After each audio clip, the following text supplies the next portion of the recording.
Continue. In my church, maybe I'm one of the oldest people in my church.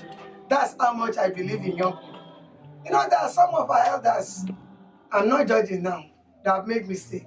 Somebody that have got 2 wives, 3 wives, 4 wives. You understand? We don't want to go on that lane. Somebody that feels once they take him away from his seat, that seat is just a chair that you are sitting on temporarily. Either you are Apostle Jagara or Mother Baraka. Even if you are not sitting on that position, it doesn't change your name. We want to change a lot of things. And I've started with young people. Why? Because I believe they will never lie to me. In my church, if anything, I won't ask from age 40 and above. I'll go to ask from age like 12 to like 30. I know without an adult coming to put anything in their mind, they will never lie to you. And then they don't do all this dilly-dally. They just give it to you straight. Hey, mom, this is what I feel about this. And then we come to a level and we do it. I believe in young people. It's not that the old people should go and die. But I believe that those that have not made mistakes. Yes, the book of Acts of Apostles 17:30 is telling us that this time of ignorance, the Lord have got nothing to do with it. He's calling everybody to repentance. Okay, Jesus Christ have come to the world because of sin. Who have chief?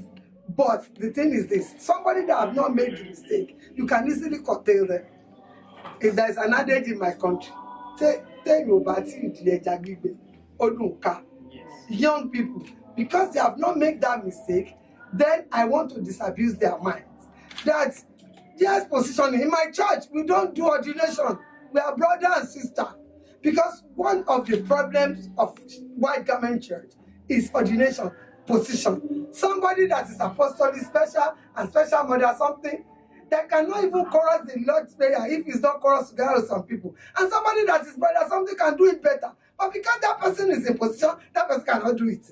We want to take ourselves out of this. And it's young people that have got that free heart. I want to work with you guys. I'm not just talking. I mean this. I mean business. And that's one of the things. I look at young people. I feel what they want. I'm always like that. If I want to talk to adults, I say, our fathers. If I want to talk to my people, I say, hey guys, let's do this. You understand? We come to ourselves level. And I want to work with younger people. Their mind is still open. It's still receptive. You understand? If an adult is not polluting it, they just do their thing. They don't see no eternal sacred order, Agbo Jesu. They just see white garment.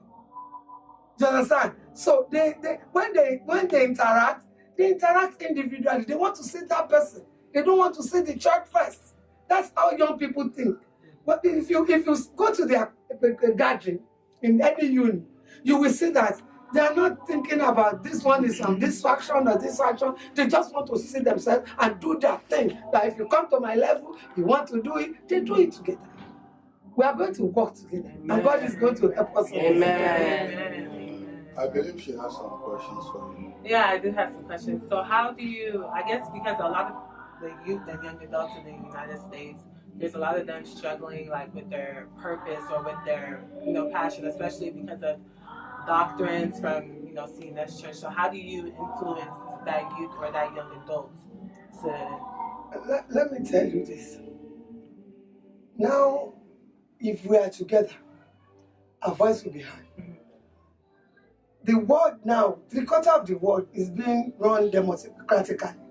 Now, politicians don't believe in religion. They don't see religion.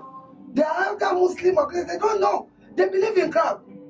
Now, if we are together in a place, as we are coming together now, if any politician sees a crowd of about 5,000 people, in their mindset, that's about 20,000 people.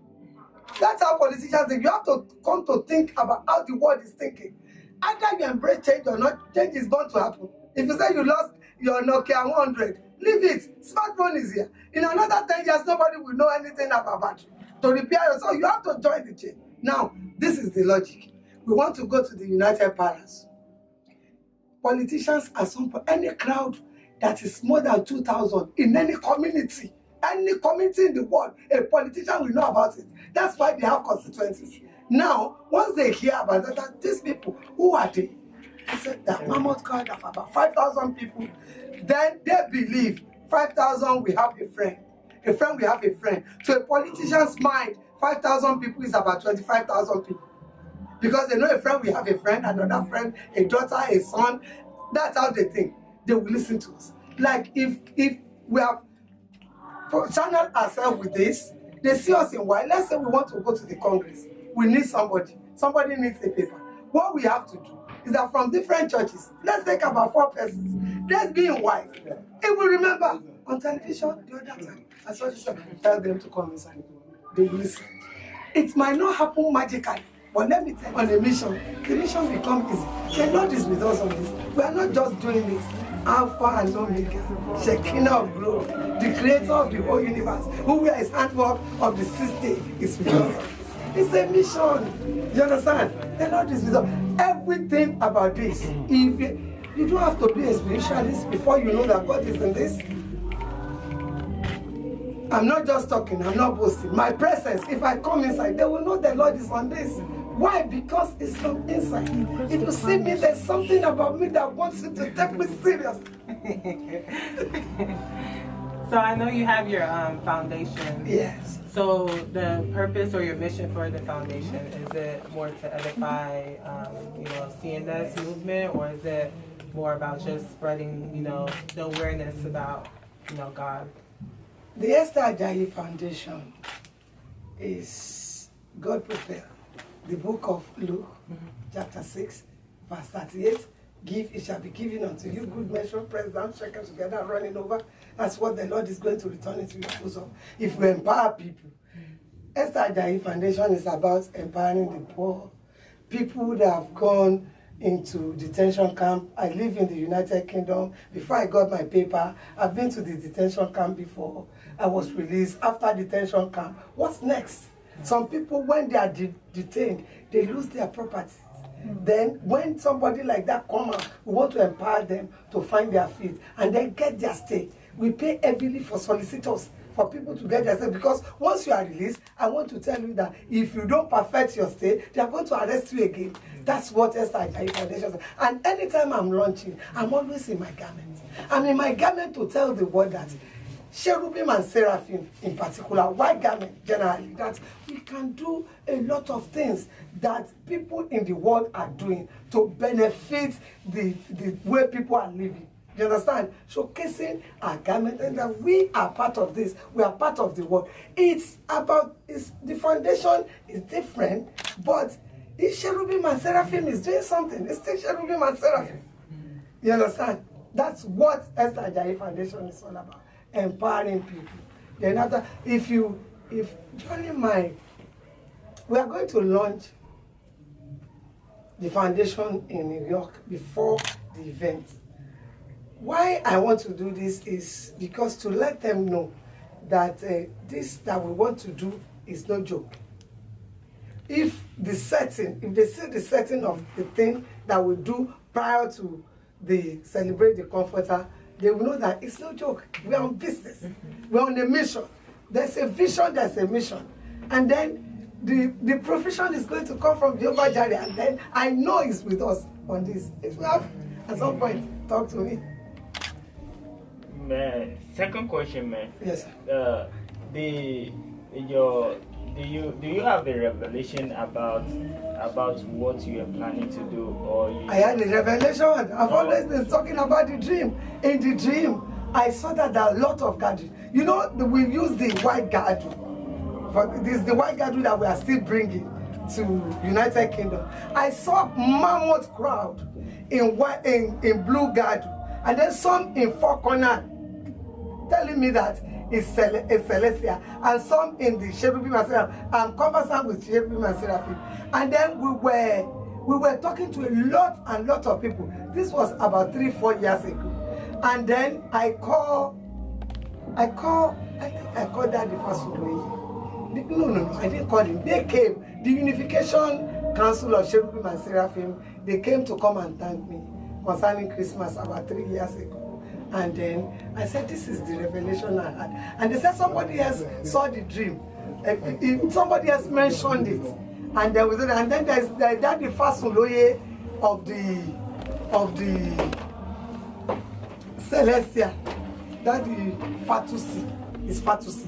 Fatusi, they said Daddy Fatusi also have mentioned something like that. We came together and said we can do this. We put it aside. I told them to do. And then when they came, we just had a meeting like this that look, we people can do it. It's because we are in Cherubim and Seraphim or Celestia. That's how we know the difference.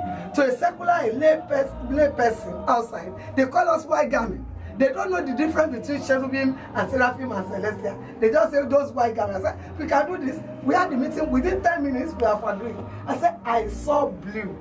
And then we called that the Fatusi. What is the common color between Cherubim and Seraphim and Celestia? They said blue. I said, okay, blue. Let's go for blue line. And that was the beginning of the thing. Put it on it, the joint Cherubim and Seraphim, Celestia. It's from a dream, then to reality. And it's coming to life. Generations yet unborn, we still need this. Because we are in America this year, Nigeria next year.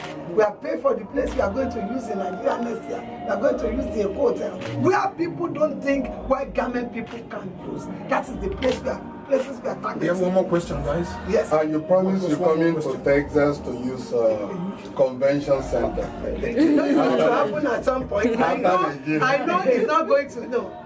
If we want to be smart. One more question, guys. One more question. If we want to be smart, we are not going to use the same country like that in no long a time. At some point, it might come back to America. I don't lie, I don't deceive people. But after Nigeria, I think we should go to Brazil. Yes. After like Brazil, you know, we have to take cogent countries in the world. So when we take it round, then we can come back. What are we trying to say? We are trying to tell the world that Jesus Christ is our personal Lord and Savior. And the Bible is the only book we believe in. They relegate us. They say we don't know the Bible.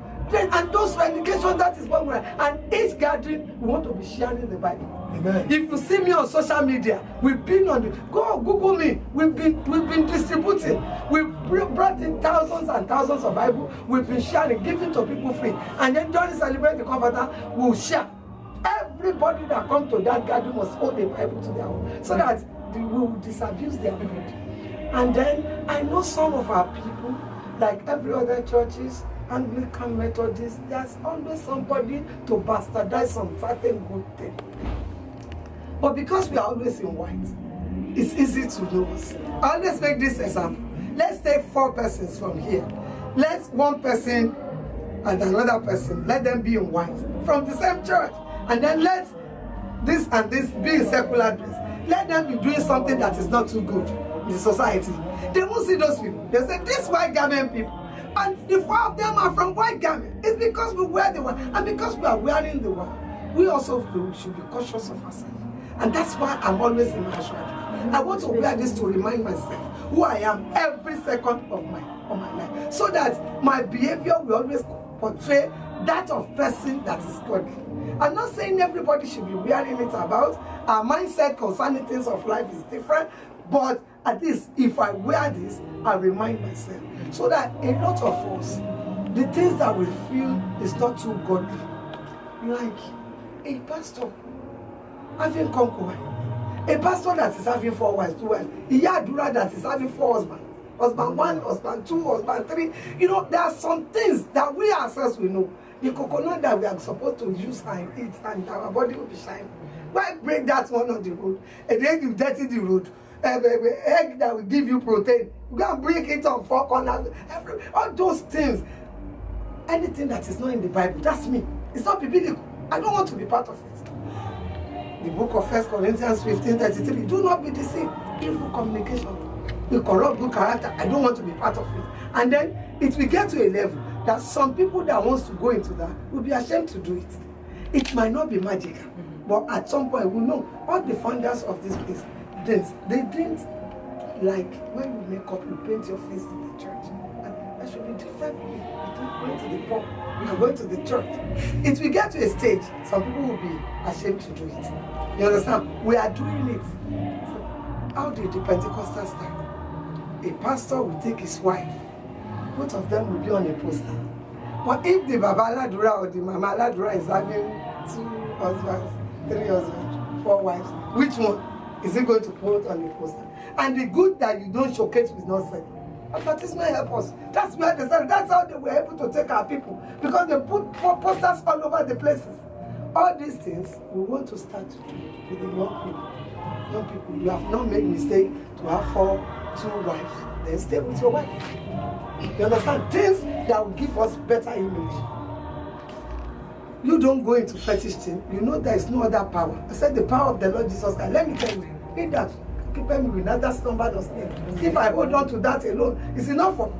Because all my spiritual being is on today. If you wage anything, any satanic things, obviously going back into your head. Because I don't believe in it. It's not going to happen to me.